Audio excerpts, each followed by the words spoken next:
Deoxyribonucleic acid. Let's just call it DNA. DNA is the hereditary material that carries all of your genetic information. Your DNA contains the same set of instructions in every cell of your body. However, your DNA is different from every person to have ever lived. Ever.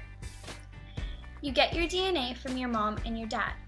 When their cells come together in the process of meiosis, you will only be a little tiny egg, but your single-celled self will also contain all the information that turns you into who you are today. Your DNA seems to determine or at least impact just about everything, from your hair color to your chances of losing your hair, to determining whether you're an oral or visual learner, from your height to your fear of heights, things as complex as your susceptibility to developing certain diseases like alcoholism, to things as simple as whether you're left-handed or right-handed. The Human Genome Project has done wonders for the world of science since its launch in 1990. It has literally opened up a world of possibilities and different views of how we look at the human body. The goal of this project was to determine the DNA sequence of the entire human genome and the functions of genes. Knowledge from the research allows us to see how changing one sequence of our DNA can alter hair color, eye color, or prevent a genetic disorder, thus having a positive impact on the science of genes. So was this goal completed? Yes. Through this knowledge, it is useful for people to understand that there are now ways to diagnose, treat, and possibly prevent genetic disorders. Also, now having medical advancement of this quality allows the correction of genetic mutations in an unborn child that will lead to genetic disorders. Furthermore, people with pre-existing disorders can be prepared to prevent it from being passed on to their offspring. Designer babies are genetically engineered zygotes. Once the DNA of a cell is screened and sequenced, scientists can add or remove different genes, basically creating the perfect kit. Aside from curing different diseases, you can select any physical and personality characteristics your kid will inherit, including what color hair your child will have, how tall they will become, and even their intelligence level. I can decide to have a smart, blonde-haired, and blue-eyed girl, or a super fast and extremely tall brunette boy.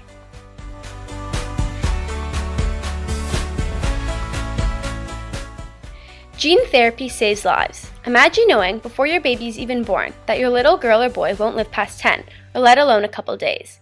Wouldn't you want to do anything in your power to give your child a long and healthy life? Well, you can with gene therapy. There's this book, Handle with Care, by Jodi Picoult. It's about a young girl named Willow who was born with osteogenesis imperfecta, which is also known as brittle bone disease. The book shows the struggle the whole family faces. Willow, not being able to partake in everyday things like walking and playing sports. Amelia, her older sister, who struggles with bulimia due to all the stress at home. The parents who can't afford the medical care that Willow needs. This one disease that tears the entire family apart, leading to Willow's death when she's only in grade 1. Gene therapy will allow people to live long and happy lives. Much like Justin Trudeau's weed campaign or prohibition in the 20s, whether the government supports it or not, if something's available, people will still find a way to access it. Therefore, now that the technology exists, the best thing our country can do is legalize genetic surgery while keeping close regulation of how it's used. Otherwise, Canadians may end up finding unauthorized surgeons and doctors to perform surgery for them, possibly not following the guidelines and regulations our government has the power to create if they control it from the beginning. People who do not believe in faith often buy into the concept of fate, which is the development of events beyond a person's control provided that is determined by a supernatural power. The idea of fate dates back to Greek and Roman mythology. In Greek mythology, it is believed that 3 Greek goddesses decide one's fate. Catholics, on the other hand, believe in God and that God gives mankind free will. When God created man, he said, "Leave them in the power of their own inclination." The advancement in the science on genetics does not have to contradict God's will. It may be God's way of helping us to prevent unnecessary suffering from genetic disorders. As long as we use this medical advancement for the good of humanity and do not oppose God's law, then we should feel confident in continuing our research and developing into these fields of medicine. As intelligent beings, we believe that we have the right to make decisions for ourselves. In fact, according to the United Nations Charter of Rights, all humans are entitled to a standard of living adequate to the health and well-being of himself and of his family. Is it not a woman's unborn child a member of her family?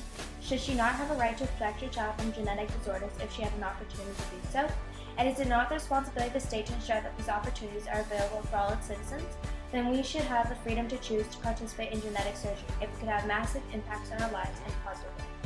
Many people who disagree with the prospect of designer babies fear it will create a divide in society between those who needed and were provided with the changes in their DNA and the minority who cannot afford this medical care.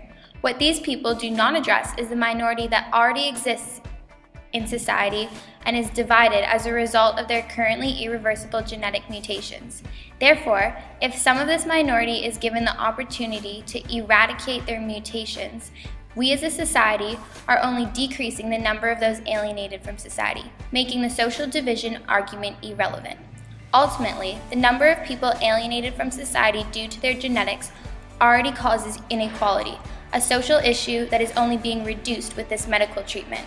The cost of treating genetic disorders will be affordable for some and not for others, just as every other treatment. However, this does not make it moral to take away completely.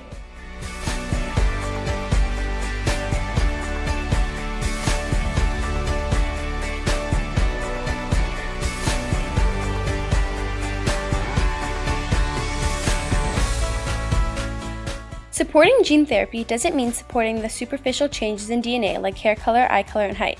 The Canadian government would be recommended to put guidelines and policies on what is allowed and what isn't.